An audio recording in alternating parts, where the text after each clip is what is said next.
Weh, ibu ngechat di grup. Katanya habis istirahat ini ulangan, woi. How? Kok tiba-tiba? Gak tahu juga nih bahasa gak. Kita bujuk ibu lah. Mana bisa, kau tahu kan ibu kayak gimana? Kalau protes nilai dikurangi 20. Woi, Sel, kau belajar? Wah, gila kau ya, langsung bertapa, bah. Oh iya, aku udah dapat OSIS mau buat persiapan anniversary sekolah nanti. Izin dispen ya. Oh ya, kau juga izin. Ngurus berkas-berkas buat berangkat lomba minggu depan. Loh, ini kok pada hilang makhluk poni kelasnya? Pindah sekolah kah? Enggak, Bu. Itu ada yang dispen, ada yang izin persiapan lomba, sama ada yang sakit, Bu. Bu jangan ulang hari ini, Bu. Oh iya, tadi saya cek lagi, kita masih ada satu materi yang belum saya jelasin. Jadi hari ini kita nggak jadi ulangan. Yes! Saya absen dulu ya biar tahu siapa-siapa aja yang nggak ada di kelas. Kok perasaanku nggak enak ya? Padahal udah terhindar dari marah bahaya ulangan loh. Ini pertama kali saya masuk kelas ini ya. Saya absen dulu biar kenal muka-muka nggak ada alak kalian. Makaroni. Maaf, Bu. Mau nikah, Bu. Siapa lagi nih? Donat. Bu, maaf. Ronald. Nama saya Ronald, Bu. Terus catering. Oh, ini mamanya pasti punya usaha makan catering ya. Bu, maaf namanya Catherine. Maaf ya. Kayaknya kacamata saya ketukar ini. Soalnya kemarin saya habis berenang di sungai. Jangan bilang tuh kacamata renang. Ya, lanjut. Paramex. Paramita, Bu. Oh alah. Oke, lanjut. Ini kenapa nama kalian nama makanan semua ya? Duh, ya enak perasaanku nih, Bah. Sereal. Serena, Bu. Tuh kan Serena, SSRRE, Serena. Serena bukan sereal, makanan bergizi seimbang, siap snack, siap pagi. Juliet, ntar malam ada pesta, lo mau ikut gak? Pernah dengar cerita Naura Alta Kakak gak? Enggak. Jadi, Naura Alta Kakak adalah seorang penyanyi asal Kuwait yang terkenal pada masanya. Dia punya band yang biasanya ngisi acara pesta kayak hajatan atau nikahan. Hah? Suatu hari ada ibu-ibu nelpon ngundang Naura sama bandnya buat tampil di acara nikahan anaknya. Ditanya dong jam berapa, dijawab sama si ibu, jam 10 malam. Set malam amat. Awalnya si Naura juga ragu, tapi ibunya bilang, berapapun bayarannya akan kami sanggupi. Wah, lo punya duit, lo punya kuasa. Di hari H, berangkatlah Naura sama timnya. Pas nyampe lokasi, mereka bingung. Kok muka para tamu undangannya pada pucet-pucet semua? Loh, kalau kondangan kan biasanya dandan menor. Yang anehnya lagi, mempelai prianya pakai baju yang kuno banget. Sedangkan pengantin wanitanya malah pakai serba hitam gitu. Waduh, Tapi ya udahlah, Naura dan bandnya naik ke atas panggung. Baru aja Naura mulai nyanyi, semua orang di tempat itu menari serempak. buset. Waktu itu jam 12, di mana seharusnya jadwal show Naura sudah selesai. Tapi semua orang di tempat itu seperti tidak bisa berhenti menari. Kok gak capek? Pas mau pamit sama yang punya hajatan, malah nggak dikasih. Justru Naura disuruh lanjutin dengan bayaran 2 kali lipat. Sultan memang beda. Karena ngerasa nanggung, ya udah mereka gas aja lagi. Tapi baru berapa menit Naura nyanyi, tiba-tiba listriknya mati. Dan salah satu personil band Naura yang namanya Siam itu ngeliat. Kalau kaki para tamu undangan yang hadir di sana, itu kayak kaki kambing. Hah? Gak pakai mikir, Naura sama bandnya kabur secepat-cepatnya. Ditinggalin peralatan mereka gitu aja. Pas udah keluar dari area itu, Naura nengok ke belakang. Dan ternyata, rumah yang terlihat megah, itu hanyalah rumah kosong yang udah tua dan lapuk. Terus tadi yang mereka hibur siapa? Pelajaran kita sudah selesai, apa ada pertanyaan? Bu, tahu Thomas gak? Temannya Jerry. Ih, bukan, itu kartun kereta lucu tahu. Kalian tahu nggak? Kartun Thomas itu menyimpan kisah yang benar-benar mengerikan. Serius, Bu. Thomas merupakan kereta uap yang diciptakan di Pulau Sodor pada tahun 1915, tepat ketika Perang Dunia Pertama berlangsung. Hah?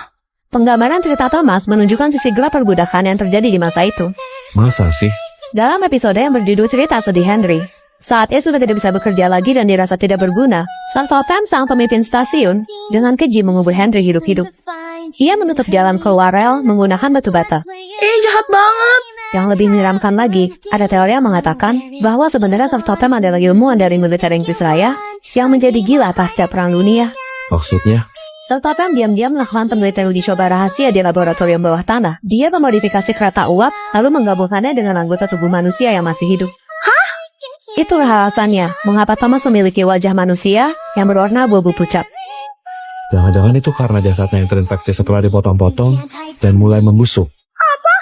Pantas saja bisa berekspresi kayak manusia. Ternyata...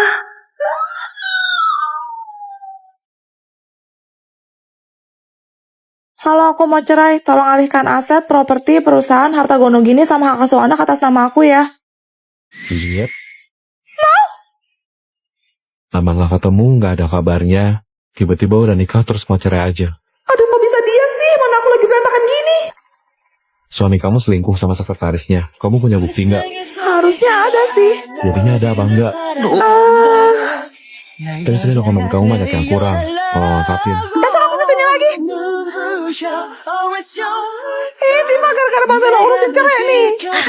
Sudah sana ketemu sama Snow, ketua basket sama kita, sekaligus mantan terindah lo kan? Gimana? Masih gampang nggak? Ya masih lah. Cie, CLBK, cinta lama belum kelar. Mana gue lagi nggak dandan.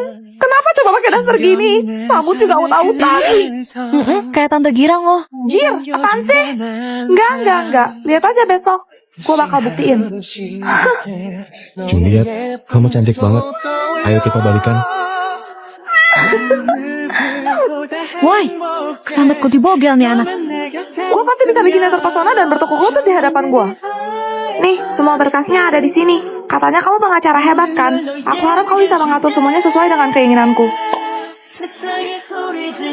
Gimana? Aku cantik kan? Kamu pasti jatuh cinta lagi sama aku. Iya? Ada cabai nyelip di gigi kamu. Astaga, salah banget. Rian, cepet kerja. Aku udah bayar mahal buat konsultasi sama kamu tahu. Karena kamu baru berusia 2 tahun, kamu mau cerai. Bukan urusan kamu. Bentar, kita putus 3 tahun yang lalu. Seingatku, Snow, kamu pakai jaket tebal gitu emang nggak panas? jangan bilang ini anak aku. Kebanyakan nonton sinetron Indosiar kamu. Oke, fine. Sorry. Hello. Juliet, cepat pulang. Mama tuh udah dapat bapak baru buat kau. Apa? Snow, nanti jemput papa ya. Alamatnya udah papa share lock tuh. Oke, Oh iya, sama kotak di atas meja jangan lupa dibawa. masa? Mak, sadar umur, Mak. Mak itu udah tua. Masa mau nikah lagi? Aku aja masih belum punya pacar. Sebenarnya sedikit tidak kalau ngomong. Oh, ini anak kamu. Cantik ya? Mak, Om ini, dia yang akan menjadi bapak baru kau. Gimana? Ganteng kan macam bule? Apa? Nah, itu dia anakku. Maaf ya, dia pengacara, jadi jadwalnya sibuk banget. Kalian berdua kenapa canggung kali? Saling kenal kah? Enggak kenal. Snow, ini Tante Jubeda, calon istri papa. Dan dia akan menjadi adikmu. Apa? Kok jadi gini sih? Oh iya, mana hadiah udah kamu siapin buat adikmu? Yang tadi loh. Makasih ya. Loh, ini kan... Hah, Snow, lihat tasnya lucu banget gak sih? Suka deh. Berapa mbak harganya? 87 juta. Apa? Snow, ayo cepat. Jerapah tetangga aku mau bertelur. Sejak kapan tidak kabar telur? Iya, masih ingat. Ya sudah, kalian ngobrol saja. Mama mau masak makan malam dulu. Sini aku bantu. Ikut aku. Kenapa dari mantan pacar jadi abang ada gini? Mana aku tahu. Lagian kan kamu yang dulu putusin aku. Hah, kamu pergi program S2 ke Amerika tuh gak pakai izin sama aku dulu ya? Main ninggalin aku gitu aja. Emang kamu pikir gara-gara siapa aku ke sana? Maksudnya? Snow, kalau kamu tertarik, kami akan memberikan uang saku sebesar 80 juta. Di tabunganku ada 7 juta. Kalau ditambah sama ini, cukup buat beli tas yang Juliet suka. Baik, Selamat datang. saya mau ambil tas yang tadi. Tolong dibungkusnya rapi ya. Silahkan. Gak mungkin. 5 Desember 2020. Jadi... Tante, maaf kalau aku lancang.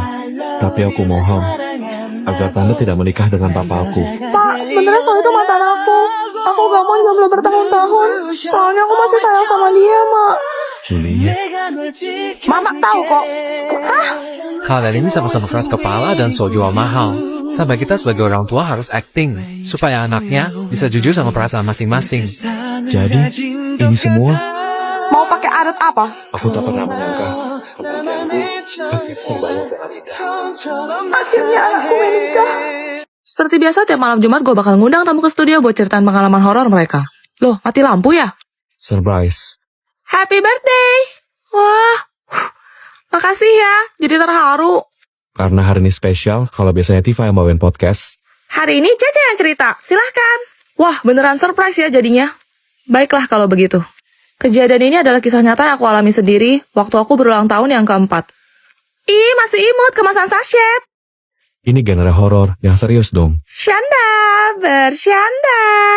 Oke lanjut. Aku inget ulang tahun aku dirayain di mall gitu. Terus ada anak cewek pakai gaun biru. Rambutnya sebahu, poninya rata, cantik kayak boneka. Mm-mm. Aku ajak suster aku buat pergi ke semacam playground gitu. Di sana kita main bareng. Aku suka banget naik komedi putar. Jadi kita berdua duduk di wahana itu. Aku juga minta suster aku fotoin kita pakai kodak mama. Terus, 10 tahun berlalu. umur 14 ya berarti. Iya, aku lagi beres-beres karena mau pindah rumah. Di gudang, aku gak sengaja nemu album foto lama. Pas aku buka, aku kaget banget. Kenapa? Ternyata, di foto yang diambil dulu, aku cuma duduk sendirian, sambil senyum ke arah kiri, yang jelas-jelas kosong. Aku tanyalah ke mamaku, aku cerita juga tentang anak kecil bergaun biru. Setelah dengar, muka mamaku langsung berubah pucat. Karena ciri-cirinya mirip banget sama anak tetanggaku yang meninggal sehari tepat sebelum hari ulang tahunku. Dan katanya dia memang berjanji untuk datang merayakan pesta ulang tahun bersamaku. Hah? Jadi dia itu bukan manusia? Selamat ulang tahun, temanku.